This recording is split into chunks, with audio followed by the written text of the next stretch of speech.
Hello friends, welcome back to Ojaswi English classes. Happy Janmashtami सभी को। आज की क्लास काफ़ी इंपॉर्टेंट है। सारी क्लासेस इंपॉर्टेंट हैं और सभी एग्जाम्स के लिए आपको अच्छे क्वेश्चंस मिल रहे हैं। तो चलिए क्वेश्चन प्रैक्टिस कीजिए अच्छे से और देखेंगे गाइज क्या इंपॉर्टेंट है यहाँ पे आज हमारे साथ, और बने रहिएगा। ठीक है, चलिए लाइक शेयर कीजिएगा, ज्वाइन कीजिएगा। सेशन बहुत अच्छे हैं, अगर आप देखेंगे तो काफ़ी फ़ायदा आपको होगा। ठीक है, चलिए पहला क्वेश्चन देखेंगे स्क्रीन पर क्या है। The one remains the many change and pass the line has been taken. तो जानी पहचानी लाइन आपको लग रही होगी, कहाँ से इस लाइन को लिया गया है। तो गाइज ऑप्शन आपका है एडोनिस, द क्लाउड, और टू द वेस्ट विंड, और टू ग्रेसियन। तो कहाँ से लिया गया है इसको, ये आपको बताना था। एडोनिस आप जानते हो शैली ने लिखी थी गीट्स के लिए। द क्लाउड किसकी है गाइस, द क्लाउड। और टू द वेस्ट विंड आपकी इलियट की है, और टू द ग्रेसियन आपकी कीट्स की है। तो ठीक है, यहाँ पर जो आंसर है आपका वो ए ऑप्शन होगा, एडोनिस की लाइन है ये। Who said about Tennyson lacked intellectual power. Tennyson के बारे में ये बात किसने कही थी, लैक्ड इंटेलेक्चुअल पावर। तो ऑप्शन आपके पास सैली है, वर्ड्सवर्थ है, कीट्स है, अर्नोल्ड है। तो ये बात गाइज कही थी मैथ्यू अर्नोल्ड ने। टेनिसन के बारे में क्या कहा था, lacked intellectual power. Talk talk talk the utter and heartbreaking stupidity of the words. अच्छा, यहाँ आपको बताना है इसमें कि ये हाँ जी, तो ये कहाँ से है। तो ऑप्शन आपके पास मॉस्किटोज़ है, एज आई ले डाइंग है, लाइट इन अगस्त है, गो डाउन मॉजिज है। तो इसका आंसर आपको देना है, कहाँ से है ये। Yes, walk walk, sorry walk कह रही हूँ, टॉक टॉक है। ठीक है भाई, टॉक टॉक है। और तो मेरे हिसाब से शायद ये मॉस्किटोज़ की लाइन है, आई होप। हाँ, ये बिल्कुल मॉस्किटोज़ की लाइन मुझे लग रही है। तो यही हमारा आंसर हो जाएगा। चलेंगे आगे, चलिए। Lamp sister Mary appears as. Lamp की सिस्टर जो मैरी है वो किस तरीके से अपीयर होती हैं। उनकी मतलब वो cousin brigade, mother brigade, sister Mary, या फिर कज़िन मैरी। तो क्या आंसर आपका होगा। तो देखिए कज़िन ब्रिगेड, कैसे कज़िन ब्रिगेड एज वो होती हैं अपीयर। हु रोट, किसने लिखा है specimens of English dramatic poet. तो ये एक वर्क है, किसका वर्क है। ऑप्शन आपके पास सैली हैं, कीट्स हैं, बायरन है, और लैम्ब है। क्या है भाई, specimen of English dramatic poets. तो ये चार्ल्स लैम्ब की है, इंपॉर्टेंट है, याद रखिएगा इसको। Thou hadst one aim, one business, one desire. तो ये लाइन कहाँ पर अपीयर होती है, अच्छी लाइन है। तो कहाँ पर ऑप्शन आपके पास डोवर बीच है, मोरालिटी है, द स्कॉलर जिप्सी है, और नन है। इनमें से कोई भी नहीं आंसर इसके लिए। यस, तो देखिए द स्कॉलर जिप्सी जो कि मैथ्यू अर्नोल्ड की है, उसी से लाइन ली गई है। सी ऑप्शन हमारा बिल्कुल करेक्ट है, कोई दिक्कत यहाँ पर नहीं है, सी ऑप्शन हो जाएगा। विच poem of Arnold begins with, मतलब अर्नोल्ड की कौन सी पोएम इस लाइन से शुरू होती है। Coldly sadly descends the autumn evening. क्या है भाई, कॉल्डली है, सैडली है, और डिसेंड्स है द ऑटम इवनिंग। तो ये रग्बी चैपल है, द स्कॉलर जिप्सी है, मोरालिटी है, डोवर बीच है। तो रग्बी चैपल आपका आंसर है। रग्बी चैपल जो है इस लाइन से स्टार्ट होती है। The emotion of art according to Eliot is. Emotion of art क्या है, पर्सनल है, होता है, सब्जेक्टिव होता है, इम्पर्सनल होता है, या इनमें से कोई भी नहीं। देखिए इसमें सभी की राय अलग अलग रहती है। तो यहाँ पर पूछा जा रहा है टी.एस. इलियट के अकॉर्डिंग। तो टी.एस. इलियट के अकॉर्डिंग क्या होती है। तो ये इम्पर्सनल मानते थे, क्या मानते थे, इम्पर्सनल मानते थे इमोशन ऑफ आर्ट को। All romances end at marriage the line is from. All romances end मतलब सारे रोमांस जो हैं वो मैरिज पे आके ख़त्म हो जाते हैं। तो ये लाइन बताइए कहाँ की है। तो देखिए ये लाइन प्यारी है, अच्छी है, लेकिन ये आपकी फार फ्रॉम द मडिंग क्राउड है, जो कि थॉमस हार्डी के द्वारा वर्क लिखा गया है। बी ऑप्शन हमारा सही है। Tess of the d'Urbervilles बी इन्हीं का है। ये शायद आपका 1885 में शायद आया था। ठीक है, और ये आपका 1874 है सर। मैडिंग क्राउड का। जूड द ऑब्स्कर आपका 1891 है आई थिंक, और मेयर ऑफ कैस्टरविच 1864 है। ठीक है, तो ये डेट्स थोड़ा सा याद रखनी है। Anand founded the progressive writers association for Indian under the guidance of, किसके गाइडेंस के अंडर में आनंद ने स्थापना की है प्रोग्रेसिव राइटर्स एसोसिएशन की? तो राजा राव, नारायण, साजिद जहीर या फिर इनमें से कोई भी नहीं। तो ये आपका आंसर है Sajid Zaheer, C option. Frost poem are lucid and simple, तो दे आर रिटन इन, इनकी पोयम जो थी ल्यूसिड एंड सिंपल होती थी, लेकिन ये लिखी किस में जाती थी? अमेरिकन डायलेक्ट में, न्यू अमेरिकन डायलेक्ट में, न्यू इंग्लैंड डायलेक्ट में, या फिर नन। तो ये हो जाएगा आपका न्यू इंग्लैंड। न्यू इंग्लैंड एक जगह थी जो अमेरिका में थी, इसको आप इंग्लैंड मत समझ लेना। तो ये इसी डायलेक्ट में ये लिखते थे। Frost got Pulitzer prize in 1924, इनको 4 बार मिला था। तो 3 बार आपको देखिए क्वेश्चन में ही आंसर मिल रहे हैं, याद भी हो सकती हैं ऐसी चीज़ें। तो 3 बार क्वेश्चन में मैंने दे दिया है, इस तरीके से क्वेश्चन बनाया है, और चौथा आपको बताना है। तो पहला वाला इनको 1924 में मिला हैम्पशायर के लिए, न्यू हैम्पशायर के लिए। इसके बाद इन्हें 1931 में मिला कलेक्टेड पोएम्स के, और 1937 के लिए इनको मिला है द फर्दर रेंज के लिए। ठीक है, और गॉट 1943, अब बताना है कि 1943 में इनको किसके लिए मिला है। तो ये हो जाएगा आपका अ विटनेस ट्री। देखिए एक बहुत प्यारी सी ट्रिक मैं यहाँ पे आपको बताने वाली हूँ, इसके लिए देखिए ए ऑप्शन है। ठीक है, प्यारी सी ट्रिक बताने वाली। देखिए सबसे पहले क्या होता है, कोई पेड़ हम लगा रहे हैं, प्लांट, वो क्या होता है, न्यू होता है एकदम, है ना, एकदम न्यू होता है जब वो ज़मीन से बाहर निकले। तो 1924 में न्यू हैम्पशायर के लिए। इसके बाद 1931 में वो क्या करता है, कलेक्ट करने लगता है, उसकी जड़ें जो हैं भोजन कलेक्ट करने लगती हैं, किसके लिए, अपनी पत्तियों के लिए, फूलों के लिए। तो 1931 में इनको कलेक्टेड पोएम्स के लिए मिला। अब मान लिया पोएम का कोई वृक्ष है तो वो पोएम कलेक्ट करता है, इसके बाद उसकी रेंज बढ़ने लगती है, जैसे जैसे जड़ें कलेक्ट करके भोजन उसको पहुंचाती हैं तो क्या होता है, उसकी रेंज बढ़ने लगती है, बड़ा होने लगता है वो। तो ये फर्दर रेंज के लिए हो जाएगा तीसरे नंबर पर 1937। अगर आपको याद नहीं होता तो बहुत अच्छी ट्रिक है। और 4th नंबर पे जब वाइड हो जाएगा, बड़ी रेंज उसकी हो जाएगी, तो वो एक ट्री बन जाता है, एक विटनेस ट्री बन जाता है। तो 1943 में इनको मिला है विटनेस ट्री के लिए। अच्छी ट्रिक है, आजमा सकते हो आप लोग। ठीक है, चलिए लाइक शेयर कर देना गाइस अगर अच्छी लगे। नेक्स्ट हमारे पास है leaves of grass appears on, कब आई थी ये लीव्स ऑफ ग्रास? तो ये आपका है 4 जुलाई 1855, 5 जुलाई 1855, 6 जुलाई 1855। क्या आंसर है? तो पहला ही है, 4 जुलाई 1855 में आई थी। 9 टाइम ये जो है रिवाइज हुई है। मैच ऑफ द फॉलोइंग, इनको मैच करना है कि कौन सा वर्क किसका है। आसान क्वेश्चन है, बहुत आसान है। देखिए पहला इलियट का, ये सब आपस में ही मिले हुए हैं। यहाँ पे देखिए पहला आपका सेक्रेड वुड इलियट का है, सेकंड पे मुल्कराज आनंद 7 समर्स है, नेसे म्यूजिकल का द स्लीप वॉकर्स है, और फ्रोस्ट का आपका फायर एंड आइस है। तो सामने ही है, कोई दिक्कत नहीं है।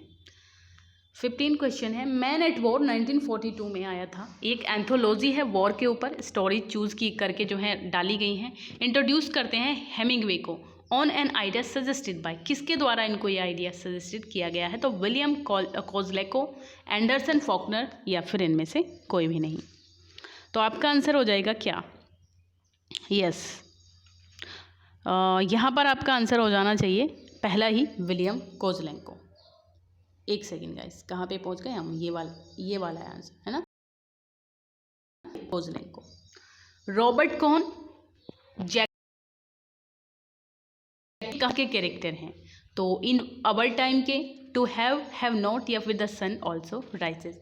तो जाने पहचाने कैरेक्टर हैं, द सन ऑल्सो राइजेज हैं, अर्नेस्ट हेमिंगवे के द्वारा ये लिखा गया है 1926 में। करेक्ट।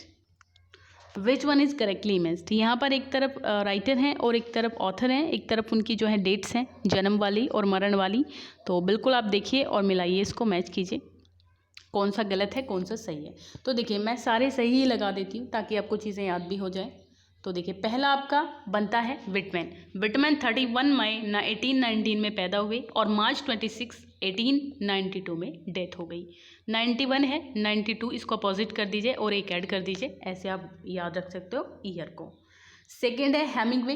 हेमिंगवे का 21 ऑफ जुलाई जो है ये पैदा हुए 1899 में हेमिंगवे, और जुलाई में ही पैदा हुए, जुलाई में ही मर गए, तो जुलाई 2 को जो है 1961 में इनकी डेथ हो गई। फॉकनर और इनको हेमिंगवे को रिलेट कर लीजिए, देखिए बहुत अच्छे से आपको याद हो जाएगा क्योंकि इनकी जो डेथ है वो 1 साल के गैप से है। जो हेमिंगवे थे वो 1 साल पहले डेथ हो गई, फॉकनर की 62 में हो गई। जन्म को थोड़ा याद रखना है बस, हेमिंगवे का जन्म जो है 1899 में हुआ था और फॉकनर का जन्म जो है सितंबर 25, 1897 में हुआ था, इतना आपको याद रखना है। वर्ष आप जानते हो 7 अप्रैल को 1770 में और अप्रैल 23, 1850 में इनकी डेथ। चलिए, who wrote the fourth command retrievers, ये पहला कहाँ से आ गया, ये कुछ गड़बड़ हो रही है, चलिए कोई नहीं। Who wrote the fourth commendatory verse to the first volume of Shakespeare's plays, बताइए किसने लिखा है फोर्थ कमेंडेटरी वर्स 1623 में। तो चार्ल्स नाइट है, जेम्स मेब है, गेटे हैं, विल्सन है। क्या इसका आंसर होगा? जी बिल्कुल, अच्छा क्वेश्चन है, अच्छा क्वेश्चन है, आसान है, ठीक है। तो आई होप इसका आंसर आपको पता हो, है ना? बिल्कुल।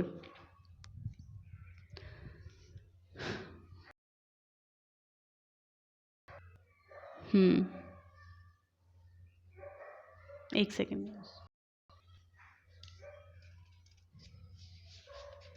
हाँ जी, तो क्या क्वेश्चन था? Who wrote the fourth commendatory verse to the first, पहला commendatory verse first folio of Shakespeare में, ये आपको आंसर देना है, ठीक है ना? तो कौन कौन से ऑप्शन है हमारे पास में?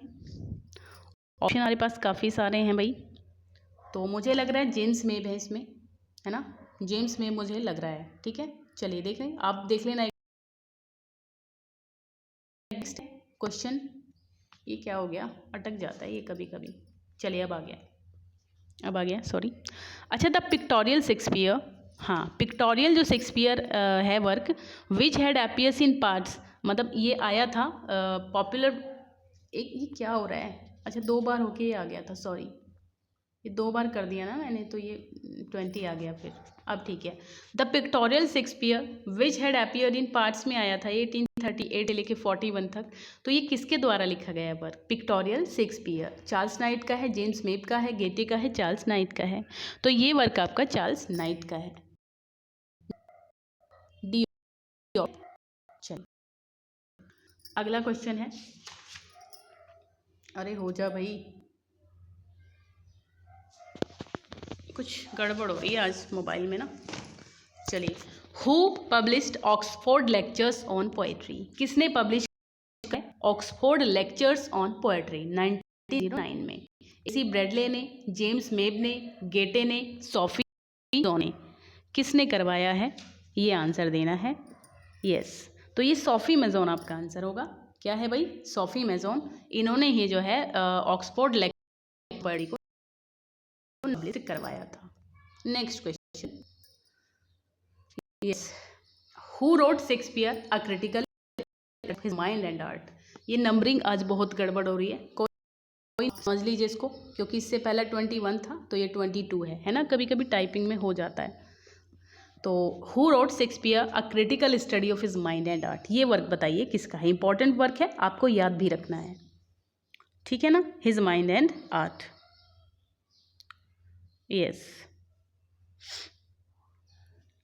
तो ऑप्शन है चार्ल्स नाइट है, एडवर्ड डाउडन है, हाँ जोहन गेटे हैं, पूरा नहीं लिखा, बड़ा सा नाम है इनका, विल्सन नाइट है। क्या होगा यहाँ पे? तो ये एडवर्ड डाउडन, सॉरी गाइज आज ना बहुत गड़बड़ कर रहा है मोबाइल मेरा। चलिए, which poem of Wordsworth in 1891 Oscar Wilde cited as an example of the deleterious influence of nature on Wordsworth poetry. Which poem, कौन सी पोएम है वर्ड्सवर्थ की जो 1891 में Oscar Wilde cited as an example, किसके example के रूप में, डिलीटेरियस इन्फ्लुएंस ऑफ नेचर के लिए वर्ड्सवर्थ की पोएट्री से। तो प्रेल्यूड है, पीटर बेल है, लूसी ग्रे है, लिरिकल बैलेट्स है। क्या आंसर होगा इसमें? यस, तो ये पीटर बेल थी, पीटर बेल थी। American author John Ernest Steinbeck's novel, एक नॉवल है इनका, ड्यूबियस, ठीक है, क्या है, in dubious, takes its title from, इसने अपना टाइटल कहाँ से लिया है? ये बताना है कि इन्होंने अपना टाइटल पैराडाइज लॉस्ट से लिया है, तो बी ऑप्शन हमारा बिल्कुल सही है। He is but a poor philosopher who a view so narrow as to exclude forms not to his personal taste, किसने कहा है ये? He is but a poor philosopher who a view so narrow as to exclude forms not to his personal taste, बताइए। तो ये हो जाएगा आपका ऑप्शन जॉन गाल्सवर्दी का है। किसका है? John Galsworthy. Comedy of intrigue, कौन सी कंट्री में ये ओरिजिनेट हुई? क्या है? कॉमेडी ऑफ इंट्रीग, तो ये स्पेन में हुई, पहला ऑप्शन है स्पेन में। कॉमेडी ऑफ मैनर्स, फ्रांस में जो है कॉमेडी ऑफ मैनर्स को, वैसे विलियम की मैनर्स, और लेकिन कहाँ पर, जो फ्रांस की मॉलियर ने इसको किया था, ठीक है, किसने? मॉलियर ने रिवाइव किया था। The comedy of manners flourished in England during, किस इरा में जो कॉमेडी ऑफ मैनर्स है किस एज में फ्लोरिश हुई इंग्लैंड के अंदर? तो रेस्टोरेशन में हुई थी, यानी कि C option. The importance of being Earnest, ये एक वर्क है ऑस्कर विल्ड का, इन्होंने किस चीज़ को सटायराइज किया है इसमें? कब आया था? 1895 में आया था। क्या नाम है? The importance of being Earnest, इसमें बताना है आपको। तो ये sexual hypocrisies of Victorian morality को ही बताता है। विक्टोरियन मोरालिटी में जो है सेक्सुअल हिपोक्रेसीज थी, उसको बताता है ए ऑप्शन। लास्ट क्वेश्चन है आज का, लाइक शेयर कर देना अगर नहीं किया अब तक, प्लीज़ रिक्वेस्ट है। The play Henry fourth part 1 is part of a series that deals with the rise of which royal house, कौन से रॉयल हाउस के राइज की बात हो रही है इसमें? हेनरी फोर्थ पार्ट 1 में, ठीक है, ये एक सीरीज़ का वर्क है, तो इसमें किसका राइज हुआ है? कौन सी जो रॉयल हाउस था, विंडसर है, लैंकास्टर है, प्लेंटागोनिस्ट है, या फिर ये आपका ट्यूडर है? यस, बिल्कुल। तो आई होप मुझे ये शायद पता भी हो आपको इसका आंसर, है ना? तो इसमें लैंकास्टर था, बी ऑप्शन है। तो यही था गाइज आज की सीरीज़ थी, और आई होप आपको अच्छे लगे होंगे क्वेश्चन, क्लियर हुआ होगा सब कुछ। Thank you, bye bye, take care, पढ़ते रहिए।